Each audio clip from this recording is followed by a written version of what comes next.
18 horas. Notícias de Manaus, Amazonas, Brasil e do mundo. Agora na Mix. 6h01. Boa noite pra você em 100,7. Boa noite pra você que está na sintonia certa aí no melhor Mix do Brasil. Começa agora o programa 18 horas e hoje é segunda-feira, 11 de outubro, ano 2021, véspera de feriado e tudo mais, hein, Karine? Começando uma semana especial, né? Uma semana com feriadaço aí, prolongado aí pra muitas pessoas, não é isso, Karine? Boa noite, tudo bem? Exatamente, Carlão. Boa noite, tudo bem? Boa noite pra você que acompanha, tudo certo, que acompanha a programação aqui da Mix Manaus. Gente, ó, pra você, motorista, muita calma nessa hora. Eu sei que o trânsito na Constantino Nery está uma loucura. Estou recebendo aqui as informações por conta de um ônibus que pegou fogo. Os bombeiros já estão no local, tá? As informações que eu tenho no momento, por enquanto, são essas. Ao longo do programa, a gente vai atualizando para você. E boa noite, muita paciência para você que está no trânsito aqui da cidade de Manaus. Imagina esse horário aí na Constantino Nery, hein? É complicado, hein? Exato. Muita daí calma nessa hora. Exato, daí fica toda a região, né, Carlão? Deve estar com tudo congestionado, exato. 6h02, boa noite. 18 horas.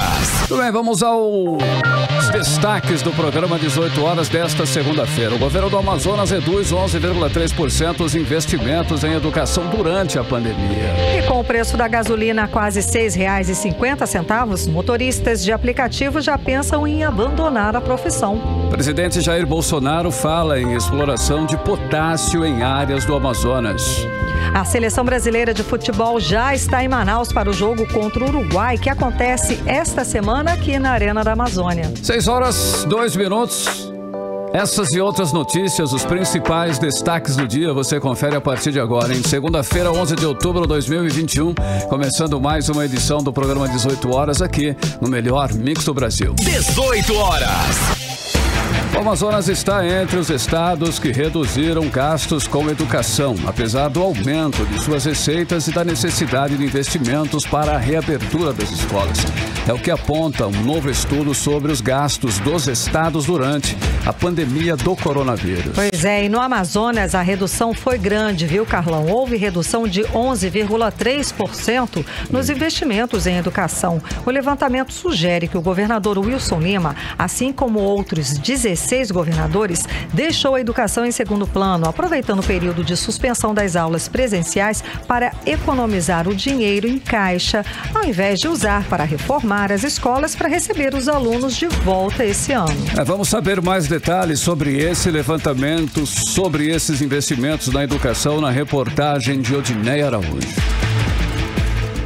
Uma reportagem publicada pelo jornal Folha de São Paulo aponta que a maioria dos governos estaduais deixou a educação em segundo plano, aproveitando o período de suspensão das aulas presenciais para economizar o dinheiro em caixa, em vez de usar a verba para reformar escolas e se preparar para receber os alunos de volta nesse ano. Somente aqui no Amazonas, segundo o levantamento, a redução foi de 11,3%. Os dados levantados por pesquisadores da USP, Universidade de São Paulo, afirmam que os governos estaduais têm segurado recursos disponíveis para a educação, apesar do aumento de suas receitas e da necessidade de investimentos para a reabertura das escolas com essa nova realidade imposta pela pandemia do coronavírus.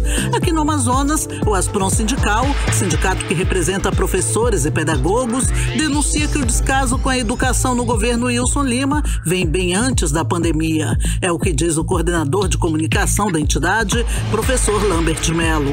Estamos vindo denunciando essa redução de investimento do governo do estado há bastante tempo e isso vem acontecendo muito antes do advento da pandemia da Covid-19. Então, todo esse investimento era necessário ser feito pelo governo do estado e esse dinheiro, ele sumiu, ele desapareceu, nós não sabemos para onde ele foi. Com a pandemia, a educação teve de se render ao ensino remoto e os professores, segundo Lambert Melo, tiveram de se adaptar à nova realidade de trabalho, exigindo do governo do estado a implementação de uma série de atitudes que possibilitassem o desenvolvimento do trabalho de forma qualitativa. Os professores precisavam receber os equipamentos necessários para fazer o atendimento aos seus estudantes, então era preciso que o governo usasse recursos públicos para disponibilizar aos professores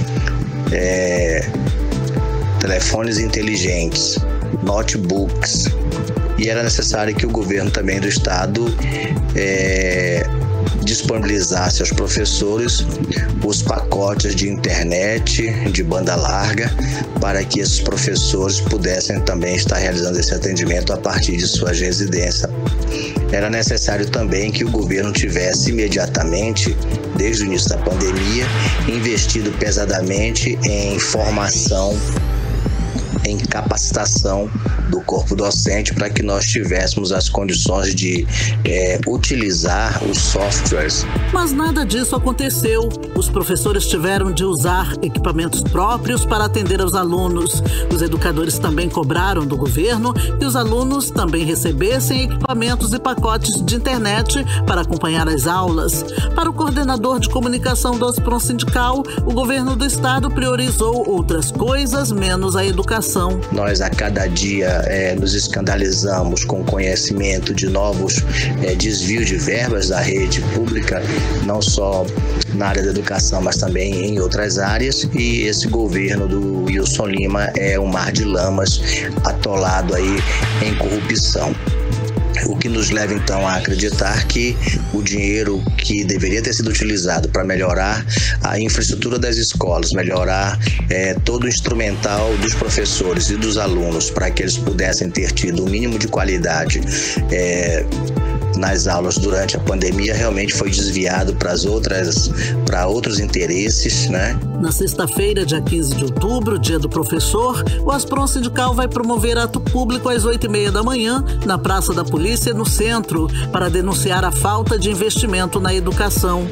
O 18 Horas tentou ouvir o governo do estado e a SEDUC sobre os dados da pesquisa da USP, mas até o fechamento da reportagem, eles não enviaram resposta. Odineia Araújo para o 18 Horas. Eu tenho mais informações a respeito do ônibus que pegou fogo na Avenida Constantino Neri agora no fim da tarde de hoje. O ônibus articulado da empresa Global Green e pegou fogo por volta das 5h30 da tarde no sentido centro-bairro da Avenida Constantino Neri. Não há informação sobre feridos. O incêndio aconteceu próximo lá ao Milênio Shopping. O Corpo de Bombeiros Militar foi acionado e atende lá a essa ocorrência. Um poste próximo ao ônibus também pegou fogo. Bom, parte da via está interditada. Os agentes do Instituto Municipal de Mobilidade Urbana estão no local para controlar o tráfego. Bom, você que está aí nesse trânsito e não sabe o que está acontecendo, é isso, né, Karine? É por isso, e é bom evitar, né? Se você vai sair, se você tem alternativa para evitar Constantino Neri, é uma boa, viu? 6h08 e você está no melhor Mix do Brasil. 18 horas. Olha, com o preço da gasolina quase R$ 6,50, motoristas de aplicativos já pensam aí, infelizmente, em abandonar a profissão, Karine. Pois é, Carlão, tá pesado, serviço viu? Tão bom desse, né? Pois é, mas infelizmente tá pesado, porque nesse fim de semana, a gente lembra, né? Sim. Que passou a valer mais um novo reajuste do preço dos combustíveis e também do gás da cozinha. O aumento foi de 7,2% para cada produto, né? Para cada item.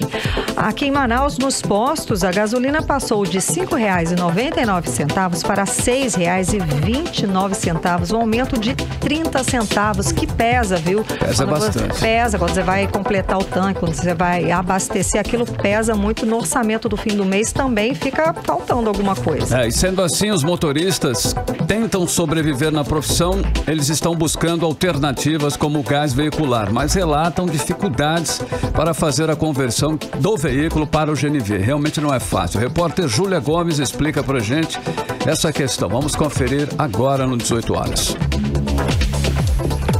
Novo reajuste em vigor desde o último sábado, a gasolina em Manaus pode ser encontrada por até R$ 6,49 em alguns postos de combustíveis. O preço médio do litro ficou em R$ 6,29 aqui na capital, depois de mais um aumento anunciado pela Petrobras na última sexta-feira, dia 8, no preço dos combustíveis e também do gás de cozinha. A alta foi de 7,2% em cada produto.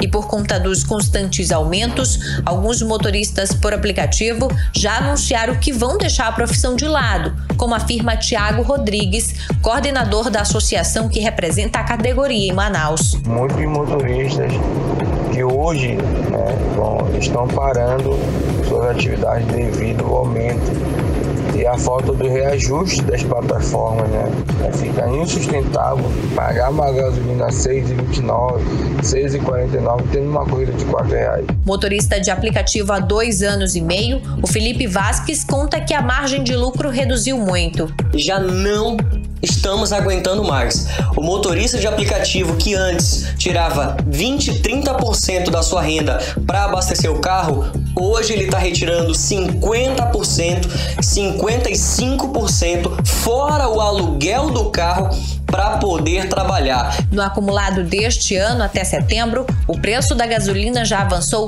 39,6% no país e o botijão de gás avançou 34,67%, segundo o Índice Nacional de Preços ao Consumidor Amplo. Para não abandonar a profissão, alguns motoristas estão buscando alternativas. Uma delas é o gás veicular. Segundo dados da Agência Nacional de Petróleo, Gás Natural e Biocombustíveis, a economia com gás veicular pode ser de até 40% em relação à gasolina e de 47% em comparação com o etanol. De acordo com o Departamento Nacional de Trânsito, o Amazonas possui atualmente 2.300 veículos com sistema de abastecimento a gás natural veicular. Mas, segundo Felipe Vasques, muitos colegas motoristas estão enfrentando dificuldades para fazer a conversão do veículo para o GNV. O governo do estado do Amazonas não facilita a colocação do GNV. Existe apenas uma empresa que é responsável por licitar a colocação do GNV e ela dificulta em tudo que ela pode para que não seja colocado o GNV no seu veículo. Sobre as declarações que acabamos de ouvir, a reportagem não conseguiu contato com o governo. Júlia Gomes para o 18 horas. Você está ouvindo 18 horas. Agora 6 horas e 12 minutos. Vamos direto para Brasília conversar com o correspondente do 18 horas lá, o jornalista Carlos Eduardo Matos. Muito boa noite, Carlos Eduardo. Então, depois agora desse feriado no Nossa Senhora de Aparecida, a Câmara dos Deputados pretende começar a discutir exatamente os projetos que podem reduzir o preço dos combustíveis. Um problema absurdo que pesa no nosso bolso, no bolso de quem viu sendo motorista de aplicativo uma alternativa para o desemprego que aconteceu, enfim, que veio por conta de toda a história da pandemia, de toda a questão, de toda a crise econômica. Bom, eles pretendem começar a discutir projetos que podem reduzir o preço dos combustíveis na bomba, que é o que interessa para a gente, para quem paga ali o litro da gasolina. Os deputados federais vão discutir a proposta do presidente Arthur Lira, que a gente até comentou, já aqui, que pode reduzir a carga do ICMS no preço da gasolina. Mas a ideia, é claro, tem resistência, porque aí mexe no bolso dos governos, dos estados. Carlos Eduardo Matos, boa noite. Explica pra gente todo esse imbróglio, toda essa questão. Mas que imbróglio, né, Karine? Boa noite para você, boa noite, Carlão, boa noite a todos. Olha, só comentando, a gasolina aí tá R$6,50 que vocês disseram, né? Sim. Aqui em Brasília está R$7. Nossa! R$7 no posto mais barato. E muitos motoristas de Uber, de aplicativos, também estão abandonando esse trabalho, né? E é o desemprego aumentando cada vez mais. É o efeito dessa crise. Agora, Karine, a prioridade, como você disse essa semana, é discutir medidas que possam reduzir o preço do combustível, mas a questão é, como isso pode ser feito? A discussão vai ser ampla e demorada essa semana, apesar de ser vir do feriadão, né? Começar a partir da quarta-feira, porque há uma divergência entre parlamentares e os partidos. Acontece que há muitas variáveis em jogo. Qualquer retirada de tributos ou mexida na base de cálculo pode interferir nos interesses dos estados, dos municípios, do governo federal e até da Petrobras. O que vai entrar na pauta essa semana é a proposta do presidente da Câmara, Arthur Lira, que altera a cobrança do ICMS para combustíveis. Esse é pelo menos o desejo do presidente. A proposta é para que o valor do ICMS passe a ser calculado a partir da variação de preço dos últimos 2 anos e não dos últimos 15 dias, como é atualmente. Lira defende que a mudança produza uma redução de 8% no preço da gasolina, 7% no preço do álcool e 3,7% no preço do óleo diesel. Mas essa proposta ainda não tem o apoio da maioria dos parlamentares, porque a mudança da base de cálculo pode prejudicar os estados principalmente. E além disso, o Comitê Nacional dos Secretários de Fazenda e a Confederação Nacional dos Municípios, duas entidades fortíssimas que representam os secretários de Fazenda e os municípios brasileiros, entraram no jogo e estão formando uma frente ampla contra esse projeto do deputado Arthur Lira. O deputado federal José Ricardo, do PT do Amazonas, já se posicionou. Disse que defende medidas para reduzir o preço dos combustíveis, mas a proposta do presidente Arthur Lira precisa ser discutida com mais calma. Vamos ouvir o que ele disse. Essa proposta do deputado Arthur Lira de tentar reduzir o ICMS arrecadado, cobrado, e com isso tentar reduzir o preço final dos combustíveis, é um projeto que precisa ainda ser mais discutido. Até agora ainda não foi apresentado com detalhes. O certo é o seguinte, a proposta tenta reduzir a base de cálculo do ICMS. Isso vai ter uma consequência, no sentido de que o Estado vai ter uma arrecadação menor e não se tem garantia de que isso vai ser repassado para o consumidor, ou seja, uma redução do preço. Não há uma garantia disso. Um outro detalhe é que o problema do preço dos combustíveis não está nos impostos, está na questão do preço praticado pela Petrobras. Lá na origem, eles que determinam preços. Por exemplo, agora, esses dias, teve mais um aumento do diesel, na faixa de quase 9% de aumento. Mesmo que haja uma redução do ICMS, de qualquer forma, enquanto vigorar essa política do governo federal de dolarizar o petróleo, dolarizar os preços de combustíveis, nós vamos ter aumento toda semana, todo mês. Aí a gente acompanhou a fala do deputado federal José Ricardo, explicando que não é tão simples, não é só uma questão do ICMS, sim lá a questão do governo federal, da forma com que ele organiza, a forma com que ele faz esse preço da gasolina atrelado ao dólar, não é, Carlos Eduardo? Exatamente, Karime. Atualmente, 4 impostos compõem o preço do combustível: ICMS, PIS, PASEP e COFINS. E tem um tributo especial, que é a CIT Combustíveis, criado há um tempo atrás para destinar valores do pagamento dos combustíveis para a saúde. Mas tem um detalhe, como disse José Ricardo, que vem motivando esses aumentos, que é a política de preços de paridade internacional instituída pela Petrobras, que está fazendo com que as mudanças cambiais no barril do petróleo sejam repassadas com frequência ao consumidor final. E realmente é uma equação muito complicada e que tomara que saia algum coelho dessa cartola para que a gente não sofra tanto a partir da próxima semana com tantos aumentos de combustíveis.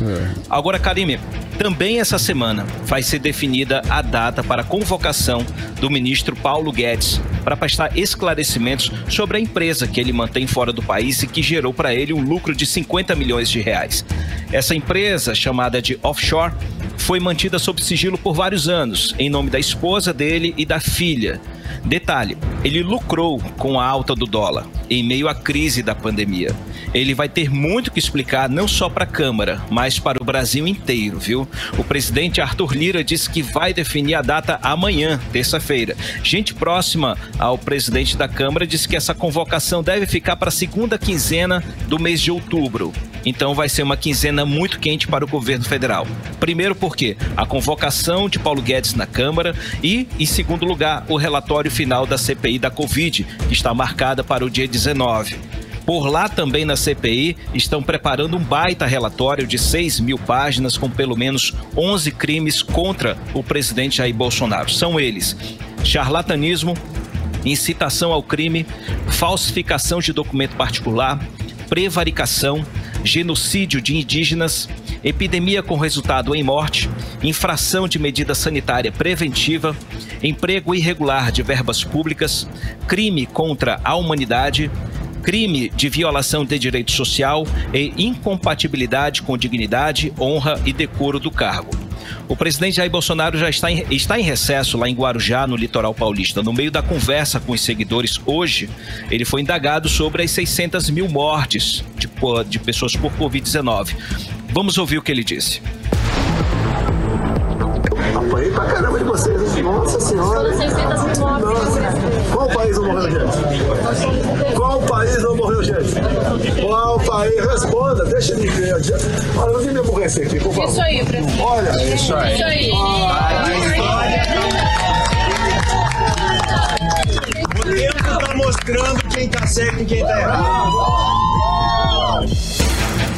Tá aí, a gente acompanhou a fala do presidente Jair Bolsonaro quando questionado a respeito das 600 mil mortes por Covid aqui no Brasil. Carlos Eduardo. Difícil, é mais hein? uma fala lamentável, né? Mais uma fala lamentável que corrobora com toda essa crise que está acontecendo, crise sanitária, crise econômica. O Brasil está quase que ingovernável. Ainda mais com um presidente que tira férias em meio a uma crise tão grande como a nossa. Complicado, hein, Carlos Eduardo? Olha só, hoje o Tribunal Superior Eleitoral ele realizou aí testes de segurança nas urnas eletrônicas, né? Aquela polêmica toda, a urna eletrônica é o assunto. E eles contaram com a ajuda de hackers no processo todo. Conta pra gente, em detalhes, o que está acontecendo, né, nesses testes? Carlão, o TSE começou hoje a testar a segurança das urnas eletrônicas com a ajuda do que chamam de especialistas, mas pra gente é hacker, né? Eles tiveram acesso aos códigos-fonte dos softwares responsáveis pela transmissão e pelo recebimento dos dados das urnas eletrônicas. Essa é a primeira fase do teste público de segurança do sistema eletrônico de votação, que começou hoje e vai até o dia 22 de outubro.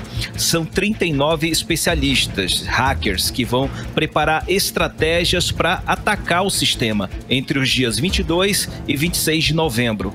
O objetivo é encontrar e corrigir as possíveis falhas de segurança que eles poderão encontrar ao longo desse ataque. A estratégia, na verdade, vale ressaltar, é para mostrar a transparência da segurança das urnas eletrônicas que vem sendo questionada pelos grupos que apoiam o voto impresso e auditável. É uma estratégia do TSE para tentar assegurar a narrativa de que o voto eletrônico é sim seguro, um meio seguro de eleição. Volto com você, Carlão e Karime. Ok. Muitíssimo obrigada. Falamos com Carlos Eduardo, direto de Brasília. E, Carlão... São 6 horas e 23 minutos e você está no melhor mix do Brasil. 18 horas. Carlão, vamos de previsão do tempo, rapidinho? Previsão do tempo, ok. Tempo e temperatura é para hoje. Hoje, esta noite de segunda-feira e também a madrugada de terça-feira. Tempo e temperatura com Karime Leão. Previsão do tempo. Segundo informações do Clima Tempo, a previsão para esta noite e madrugada de segunda para terça-feira é de pancadas de chuva. A qualquer momento, a mínima prevista é de 24 graus, a máxima pode chegar a 33 graus. As chances de chuva são de 67% e a umidade relativa do ar fica entre 36% e 74%. 6h23, boa noite. 18 horas. E ainda hoje, aqui no 18 horas, a seleção brasileira de futebol já está em Manaus para o jogo contra o Uruguai, que acontece essa semana na Arena da Amazônia. Daqui a pouco, logo depois da primeira da playlist do 18 horas. 18 horas. Entrevista do dia. E governadores de 17 estados, liderados por Renato Casagrande do Espírito Santo, estão pedindo a aprovação do projeto de lei de autoria do deputado federal Marcelo Ramos, do PL aqui do Amazonas, que institui o mercado brasileiro de redução de emissões. Para quê? Para regular a compra e venda de crédito de carbono aqui no país. E sobre o assunto, vamos conversar agora com o deputado Marcelo Ramos, aqui ao vivo nos estúdios da Rádio Mix. Muito boa noite, seja bem-vindo ao programa 18 horas mais uma vez, tudo bem? Boa noite a você, boa noite a todos os ouvintes, é sempre uma alegria estar aqui com vocês. Então, deputado, qual o objetivo do seu projeto de lei sobre o mercado de carbono? Explica para os nossos ouvintes. Primeiro, o desafio climático talvez seja o maior desafio mundial hoje, né? A temperatura do mundo tem crescido muito acima do previsto e se nós continuarmos nessa pegada, nós vamos chegar num tempo em que será impossível viver no planeta Terra por conta do aquecimento global. Diante disso, a COP agora que vai ocorrer em Glasgow, na Escócia, ela vai estudar a regulamentação do artigo 6º do Acordo de Paris, que é justamente o artigo que trata das regulações climáticas no mundo. E o Brasil, que é o país que tem os maiores ativos florestais, a maior capacidade de sequestro de carbono da atmosfera a partir da floresta, o Amazonas, que tem uma indústria de baixo carbono, que praticamente não tem atividade agropecuária, ele acaba não participando desse mercado que mobilizou 45 bilhões de dólares no ano de 2019. Diante disso, eu apresentei o projeto de lei número 528, que possibilita que a gente monetize essa riqueza gerada pela floresta em pé, acabe com aquela contradição de que a floresta só pode gerar riqueza se for derrubada para ter plantação, para ter pecuária ou para ter exploração mineral. Não, a floresta em pé vai gerar riqueza e vai reverter essa riqueza para as populações tradicionais. Além disso, a indústria brasileira é uma indústria de baixo carbono. A nossa energia é uma energia de baixo carbono, porque quase toda é de fonte renovável, de fonte hidrelétrica. Então, o Brasil vai ter um sistema, pelo projeto que eu proponho, de caps and trades. O que significa isso? Significa que toda a indústria terá uma meta de emissão.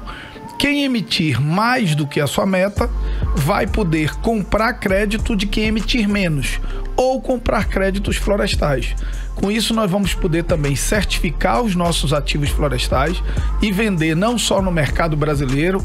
A Bolsa de Valores do Rio de Janeiro já nos procurou, tem interesse de criar a Bolsa de Valores Verde no estado do Rio de Janeiro, mas também as bolsas da União Europeia, da Califórnia, que já fazem transações com esses créditos. Então, a ideia é dar um sinal para o mundo de que o Brasil tem verdadeiramente o compromisso de neutralidade climática até 2050 e, ao mesmo tempo, criar um novo potencial econômico a partir de uma economia limpa, de uma economia verde de baixo carbono. Ok, deputado, o senhor falou aí que essa situação do Brasil aí, por possuir o maior ativo ambiental do mundo, a floresta em pé, esse mercado do carbono, ele movimentou 45 bilhões de reais. De dólares.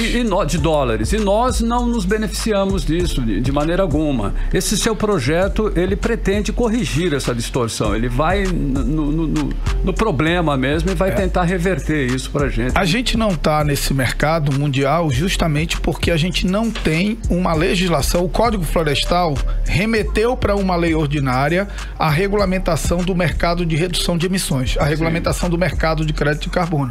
Mas até hoje não houve essa regulamentação. O que eu estou propondo é essa regulamentação. Com isso, nós vamos ter 2 anos, que é o período de transição, para fazer os inventários de emissões, ou seja, quem emite gás carbônico na atmosfera no Brasil, para fazer o inventário de ativos, em especial os ativos florestais, e também para criar certificações. A gente tem floresta preservada, mas a gente não tem quem certifique.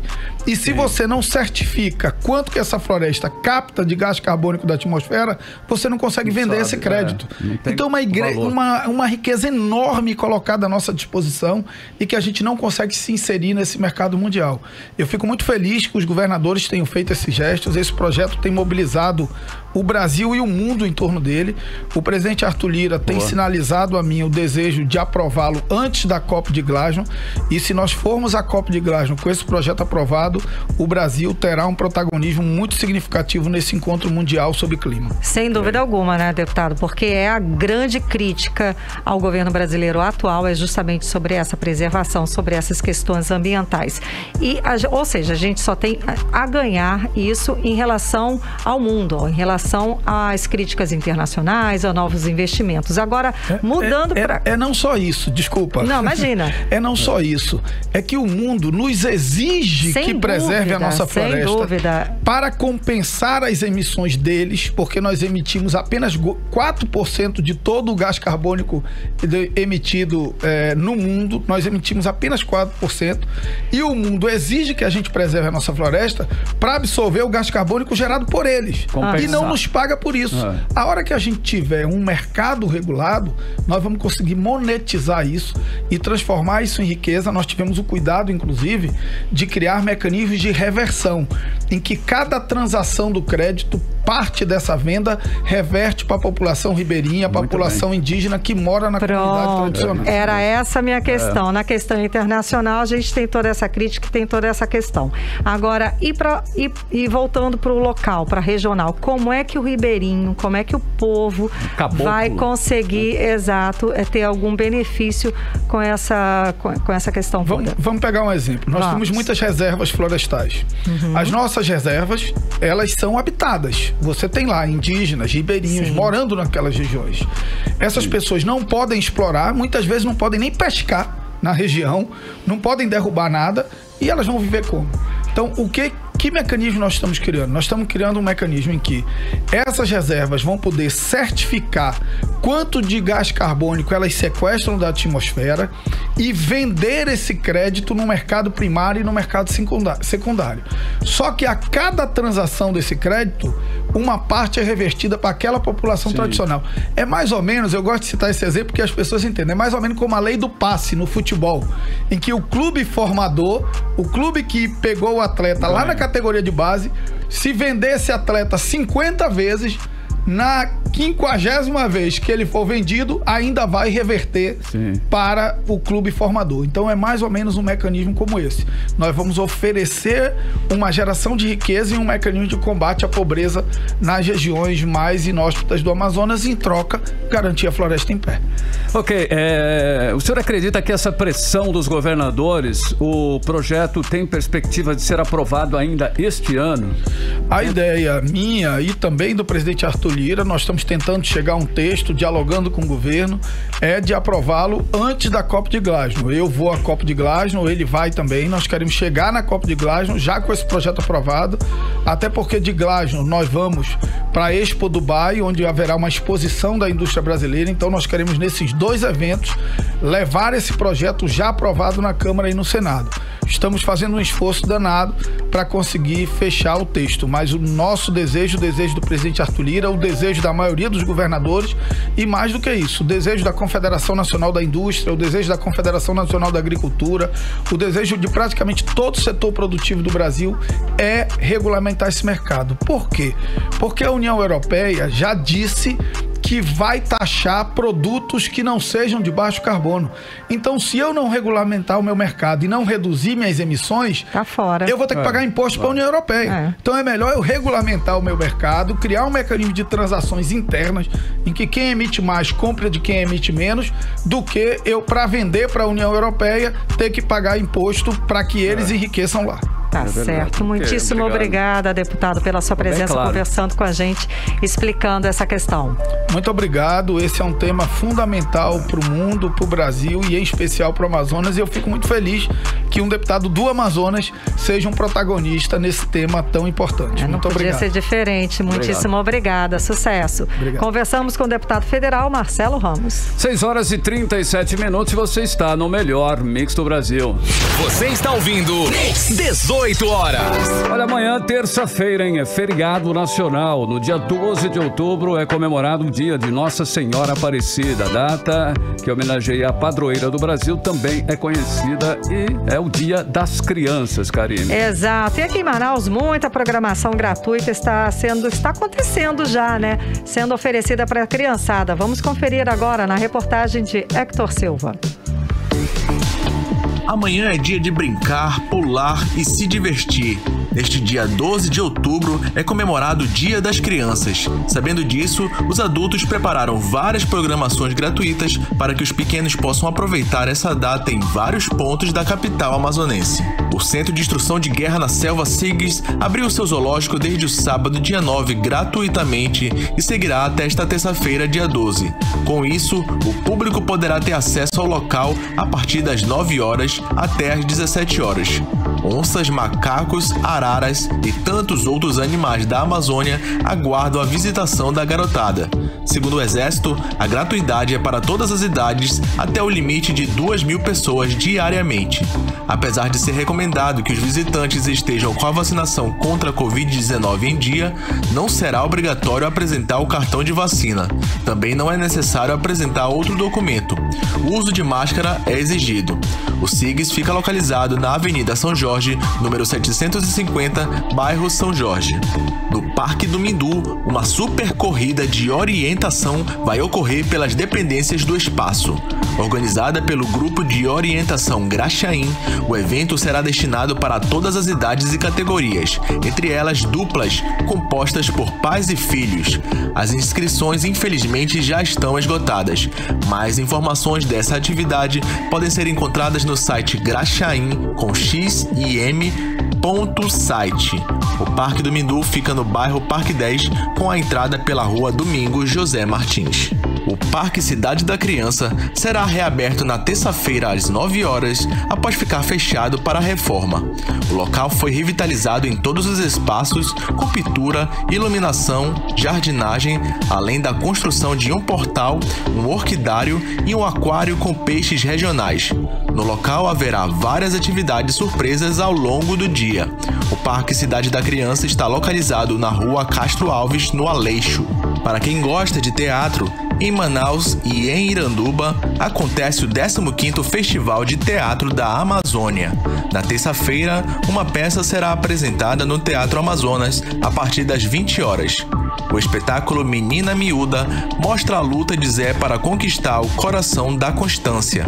Para assistir o espetáculo, é necessário se inscrever pelo site sistemas.cultura.am.gov.br. Os adultos que precisam pagar suas contas podem aproveitar o dia com as crianças, já que os bancos, assim como a Bolsa de Valores de São Paulo, não funcionarão. As áreas de autoatendimento ficarão disponíveis para os clientes, assim como os envios por Pix terão compensação instantânea. TED e DOC só serão compensados na quarta-feira.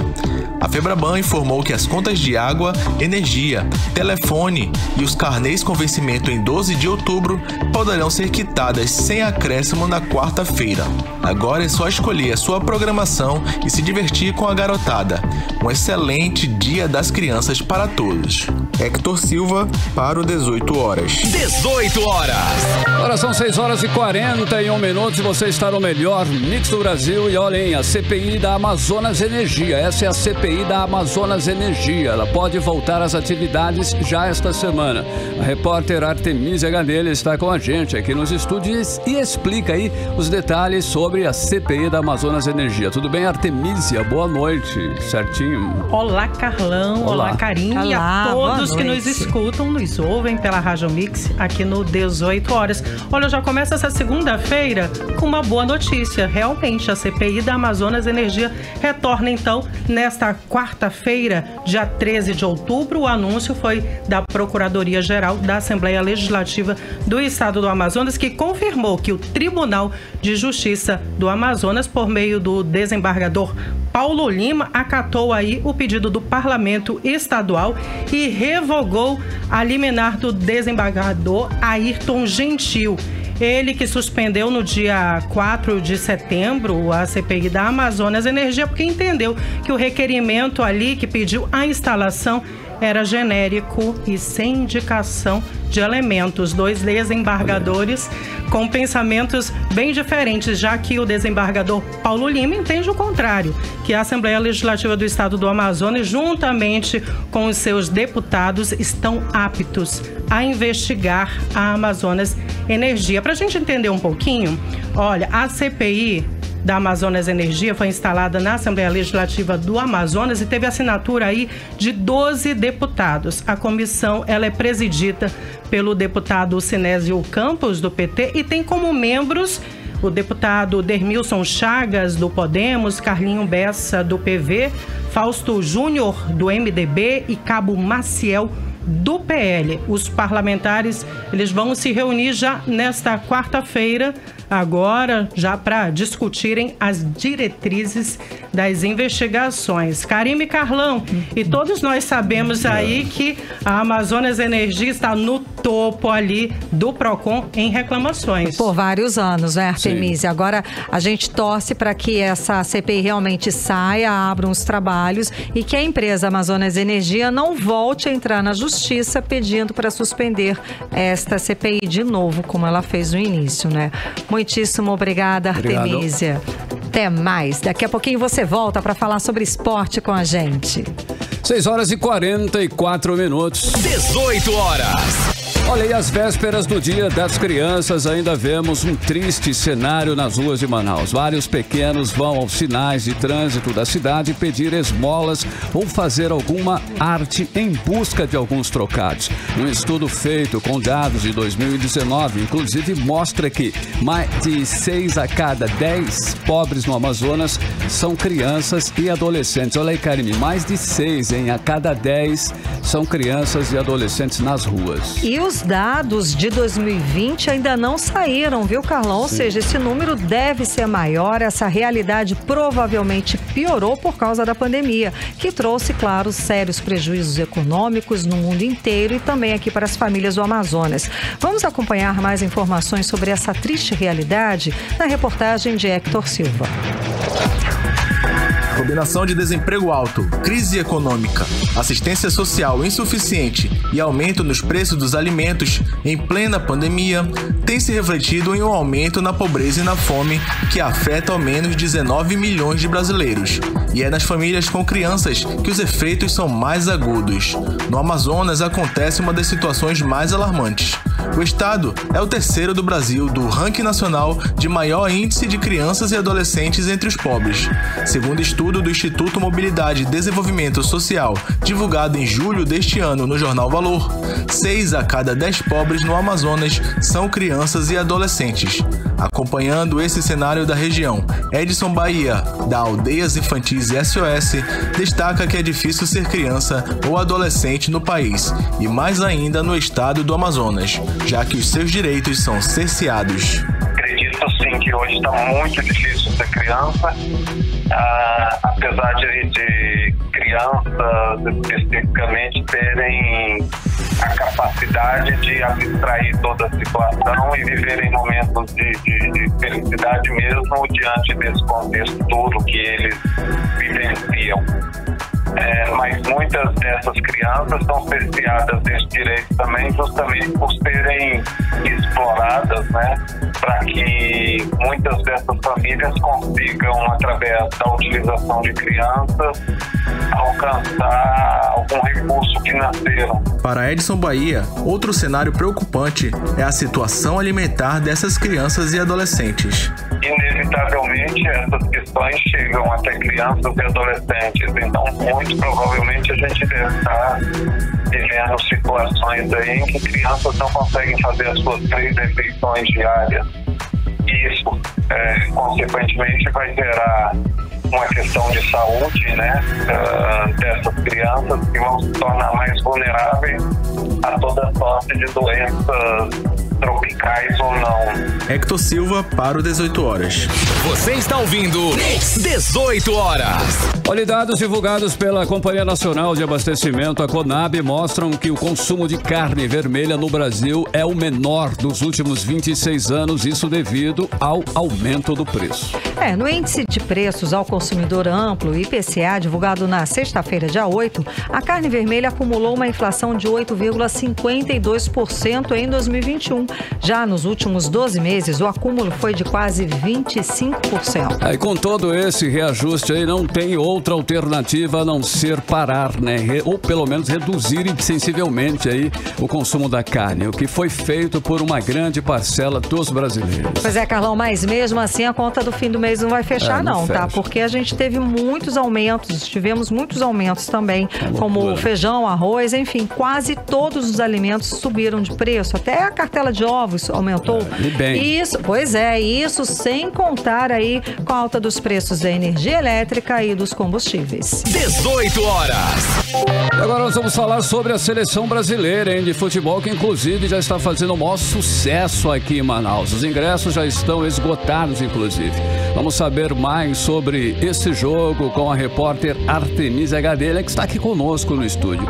Artemisia, então, a seleção chegou de madrugada na cidade, cancelou o treino que estava programado para hoje, é isso mesmo, Artemisia Gadelha? Isso mesmo, cancelamento justificável, né, Carlão? Já que a seleção chegou aí de madrugada e os jogadores estavam cansados, e aí tiveram aquele dia de folga aqui na cidade de Manaus. Mas amanhã, terça-feira, já está programado aí o treino às 3 horas da tarde no estádio da Colina. Agora 3 horas da tarde. Nossa, com esse ainda sol... Ainda tá quente esse horário, hein? Nossa, verdade, hein? Nem a gente aguenta.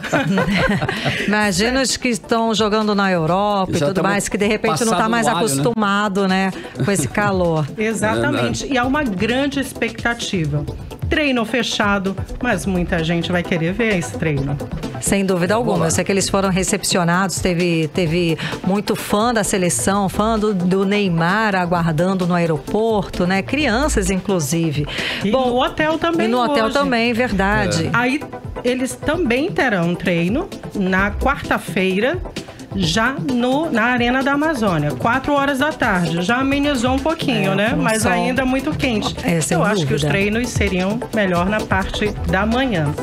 Após 2 jogos fora de casa, a seleção volta a jogar no Brasil. Teremos então o jogo na quinta-feira, Brasil e Uruguai, aqui em Manaus, horário de Manaus, 8h30 da noite o jogo. E como o Carlão falou, olha, os ingressos já foram esgotados, 10 mil ingressos. Agora, para conseguir, só por meio do sorteio e também com um cambista, só que a peso de ouro. Imagina, né? E o sorteio, lembrando, se você ainda quer, né, arriscar, né, a sorte, você pode se inscrever até às 11 horas, até hoje à noite, 11 horas e 59 minutos. Dá tempo ainda. Para concorrer aos 3 mil ingressos que vão ser sorteados para este jogo, mas só para quem está com a vacinação em dia, tá? Para quem completou aí o ciclo vacinal.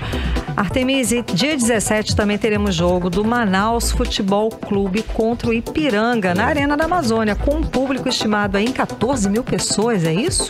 Verdade, também pela terceira rodada aí da Série C. E esse jogo ele é super importante porque é a primeira vez que o Manaus Futebol Clube joga com público. E por isso, inclusive, eles mudaram o horário do jogo.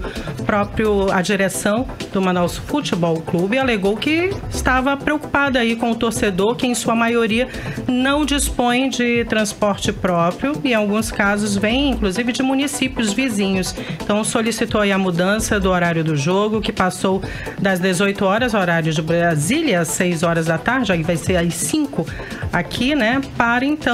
Para as 16 horas, horário Brasília, 3 horas Manaus. O pedido foi feito, como eu disse, pelo Gavião e acatado pela CBF. E ainda com o jogo mais cedo, facilitando então o retorno dos torcedores para as suas casas. Boa. Maravilha, muitíssimo obrigada. Novamente, olha, precisa também com a vacinação. As 2 vacinas. Você precisa comprovar. E só para dar informação completinha, tá? Para você, se você ainda quer arriscar a sorte para ser um dos premiados dos 3 mil ingressos para o jogo que acontece esta quinta-feira em Brasil e Uruguai, na Arena da Amazônia, o site é o seguinte: vacina premiada, tá? Você entra no site, faz o cadastro e vamos aí, boa sorte, até né? Às 11 da noite. Até às 11h59. Olha, até meia-noite. Olha lá, viu? Já tiveram, inclusive, 9 sorteios. Exatamente. Quem sabe você consegue ganhar. São 3 mil, né? Pois é. Muitíssimo obrigada, Artemisia.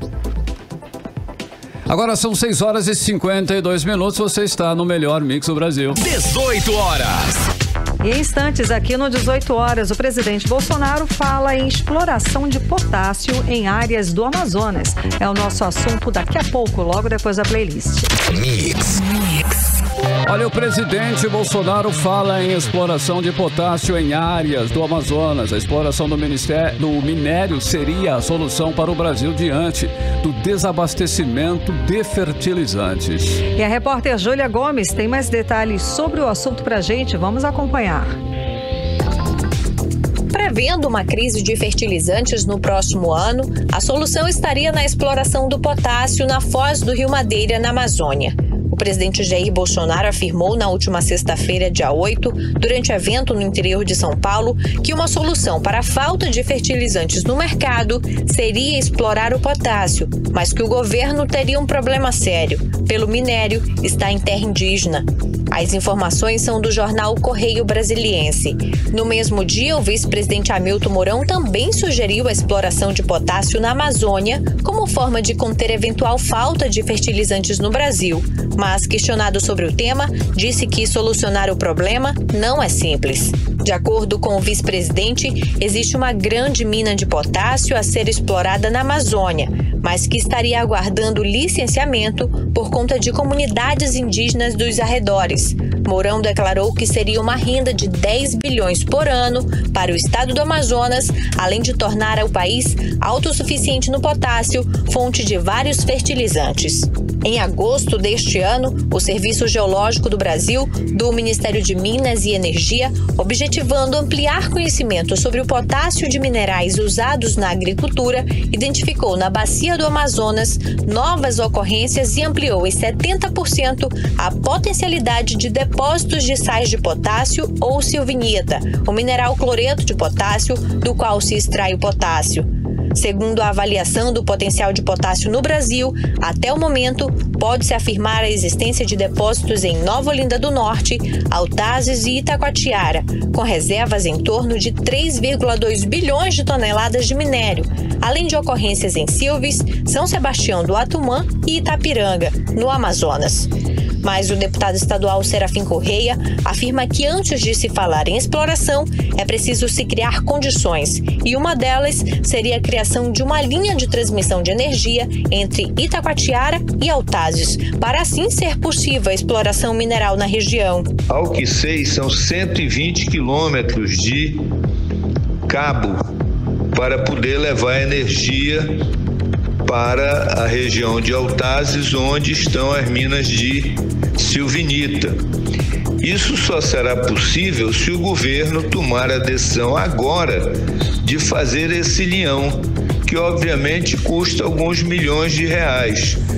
Mas a verdade é que o governo federal até agora não manifestou essa intenção.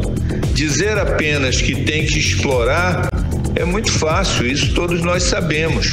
Mas antes disso tem que criar as condições para que se explore, porque a exploração mineral depende da energia e Altazes não tem energia para atender a demanda que uma indústria de mineração exigiria. Júlia Gomes para o 18 horas. 18 horas.